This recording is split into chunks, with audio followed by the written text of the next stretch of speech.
we're going to move into carbon dioxide transport. So first, we know that carbon dioxide is created via cellular respiration. So it is a byproduct of cellular respiration, and the more our metabolism is working and our body and tissues are working, the more carbon dioxide is produced. Well, carbon dioxide, as it gets transported, then goes to the alveoli. And so when it's going between the alveoli and the red blood cells, it goes through a process called hydrolysis.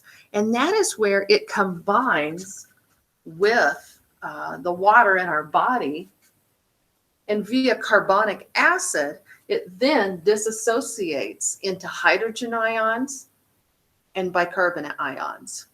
So we're going to talk more about that when we get to acid base, but it is carbon dioxide that has a great influence on our hydrogen ion concentration, which of course then hydrogen ions has the hydrogen ion concentration contributes to the pH value in our body.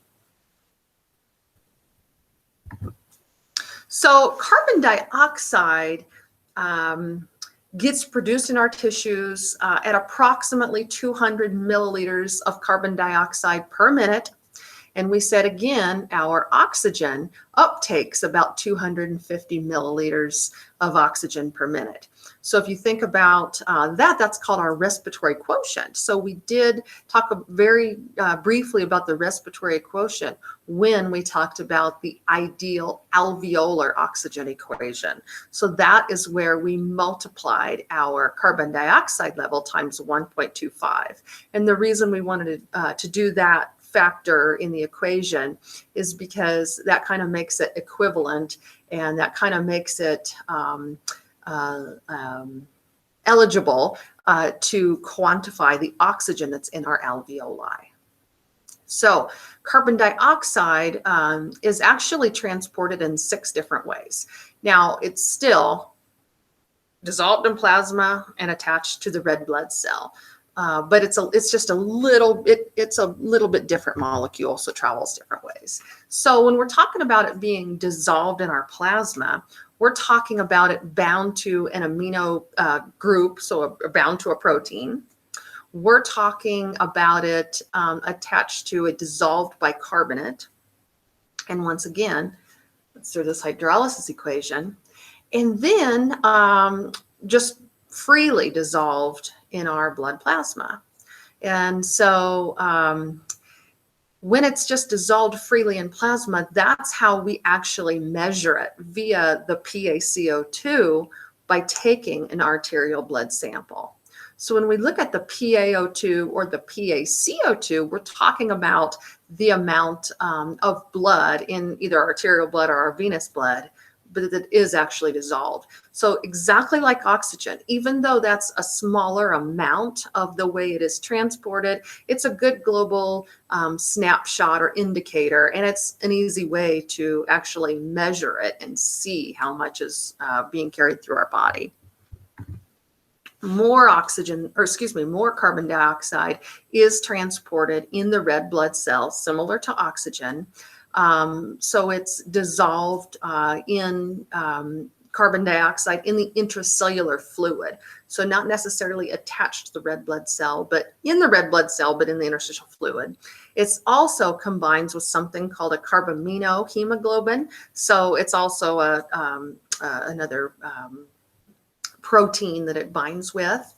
And then the majority of it binds in the red blood cell to or as hemoglobin, not hemoglobin, as bicarbonate, okay, so the HCO3.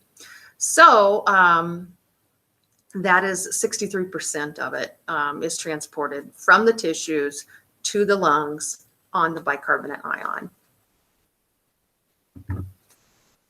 So when the venous blood enters the alveolar capillaries, the hydrolysis equation is reversed, and that's where it goes from, mainly from bicarbonate, back to carbon dioxide.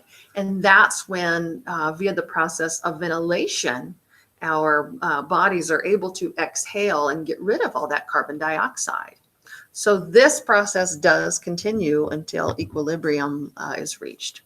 So just for a good recap here, oxygen is taken from the ambient environment via the process of ventilation, the physical movement. It goes down into our alveoli.